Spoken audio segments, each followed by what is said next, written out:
Алматы-Ташкент тас жолы бойында 7 шақырым ішкеріде Беріктас ауылы орналасқан.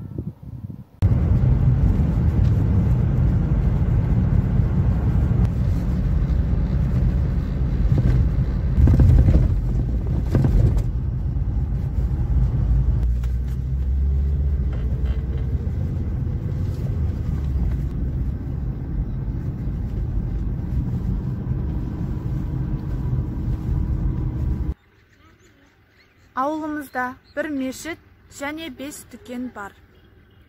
Беріктас ауылы Қақпатас ауылдық округіне қарайды. Ауылдық округтың әкімі Серікбай Мадыбайұлы Естаев. Қақпатас округінің бас маманы Нұрила Түлкібайқызы. Нұрила Түлкібайқызы, Беріктас ауылында қанша түтін және халық саны қанша? Беріктас ауылы Қақпатас ауылдық округіне кіреді. Түтін саны 243. Тұрғындар саны 1732. Беріктас ауылының әл-ауқаты қандай?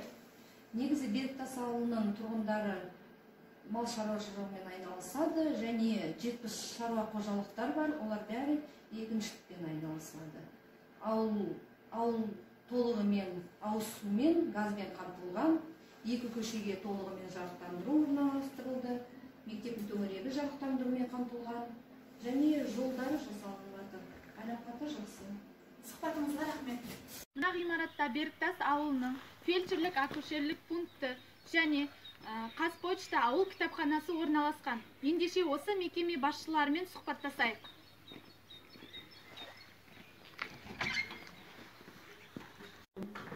Сәлеметсіздер ме? Сәлеметсіз. Осы емханада тіркелген адамдар саны қанша?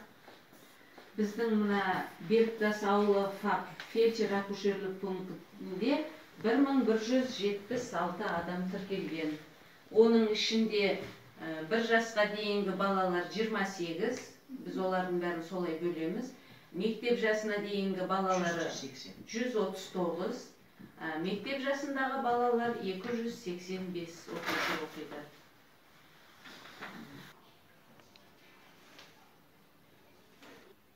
Өткен жылға қарағанда, биыл бала санының туу көрсеткіші қандай? Біздің населениенің саны бойынша өткен жылы 2018 жылы 30 бала туылған болса, 2019 жылы көбейді, ол 35 бала туылды. Біздің көрсеткіш бұл бізге өте жақсы деп есептейміз. Осы келесі сұрағым, осы мекемеде қанша адам жұмыс істейсіздер? Біздің мекемеде штат бойынша 4 адам жұмыс істейміз.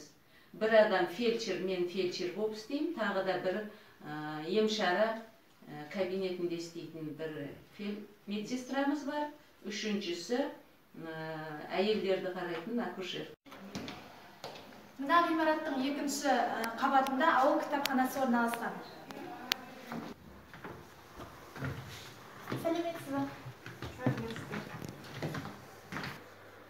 Жібек Темірғалиқызы, біз ауылдың кітапханасымен таныссақ деп едік. Жүргіздер, танысайық.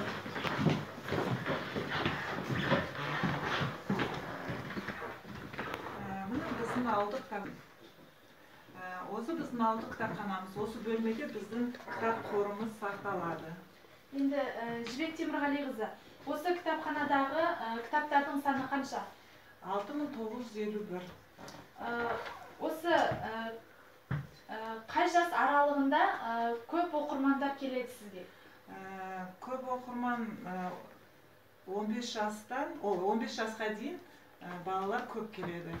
Және 22 жастан жоғары оқырмандар көп келеді.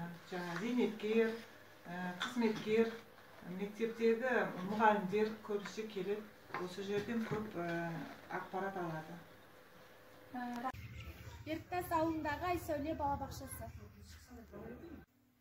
Анар Жұбанышбайқызы, Айсәуле балабақшасы қай жылы ашылды?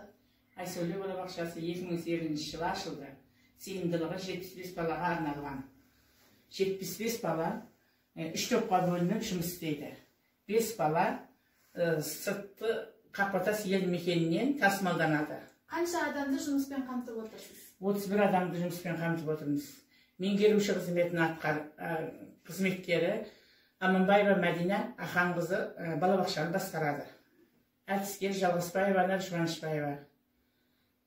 Bir psixolog, bir orus til, bir muzika muallimi, 8 tarbiyeci жұмыс істейді. 2 aspazшы, kir жуушы, bir шаруа меңгерушісі, 3 күзетші, 3 от жағушы және аула сыпырушысы, 3 тәрбие көмекші жұмыс істейді. Осы 31 адамды жұмыспен қамтып отырмыз. Сұхбатыңызға рахмет. Ауылымыздың ақсақалы Телғазиев Әділбек ата. Әділбек ата, Беріктас ауылының құрылу тарихы туралы айтып берсеңіз. Беріктас ауылының тарихы тереңде жатыр шырағым. Сонау баяғы Совет кезіндегі 1954 жылы 25 февральда Сергей Волков, Сергей Иванов деген мынау Қырғызстанның Васильевка жағында тұрады. Сол кісі келіп мына қазіргі қалың Қарағаш тоғайдың бер жағындағы ашық алаңға қазығын қаққан. Бізді мектептен апарып, сол жерге осы жерде бүгінгі күннен бастап Қордай Зерносовхозы болады нерге ауыл соғамыз деген деп тұрып сөзден үлкен жиналыс өткен. Сол жиналыстан кейін мынау қазіргі отырған Кеңшар сол жерге орналасу керек еді. Бірақ мына жақта бізде Қақпатас деген өзен болғаннан кейін оны өзеннің сағасына қарай жылжытып, содан өшірге орналасты бұл Кеңшар. Ол кездерде Қордайский Зерносовхоз болып аталатын. Кейіннен ертің келе 1970 жылдар Қордай Қойсовхоз болып атын өзгертті. Себебі бұл шаруашылық жаңғыз егін емес, мал шаруашылығынан айналысуға белсенді болды. Ол кезде 18.000 гектар егістік жер бар еді. Жайылымы өте көлемі көп. Мына қазіргі Қайнар совхозы, содан кейін мынау Соғанды ауылы біздің осы Зерносовхозға отделение болып қарап тұратын кез болатын. Кейін егістік жер көлемі көп болғандықтан мал шаруашылығын қоса дамыту қолға алынды. Мына Жайсан тауы дейді. Мына жерде таулар бар. Таудың сағасында көптеген 30-дан астам 40-қа жуық мал қоралары соғылды. Содан 37 мыңдай мал қой малын асырады. Бұл совхоз 70 жылдан кейін көбейді. Өйткені есімін атын Қордай Қойсовхоз болып кеткеннен кейін 500-дей жылқысы болды, 2,5 мыңдай шошқасы болды, 3 мың. Мектебіміздің басшысы Байсалов Ерлан Рахметдолин. Ерлан ағай, мектебіміз жайлы мәлімет беріп өтсеңіз. Рахмет, саламатсыздар. Біздің мектебіміз 1960 жылы ашылған. Ол кездегі Максим Горький атындағы орта мектеп болатын. Одан кейін 85 жылы алғашқы қазақ сыныптары ашыла бастады. Тәуелсіздік алғаннан кейін 1992 жылы мектебімізге Шоқан Уәлиханов атындағы орта мектеп өзгертіліп, содан бері осы күнге дейін сол лицензиясы өздерінде. Мектебімізде 35 мұғалім бар. Оның 30-ы жоғарғы білімді.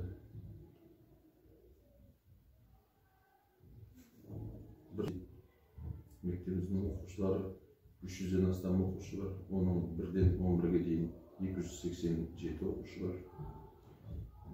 Негізгі қазіргі біздің білім беретін тіліміз қазақ тілінде ғана. Қазақ мектебі.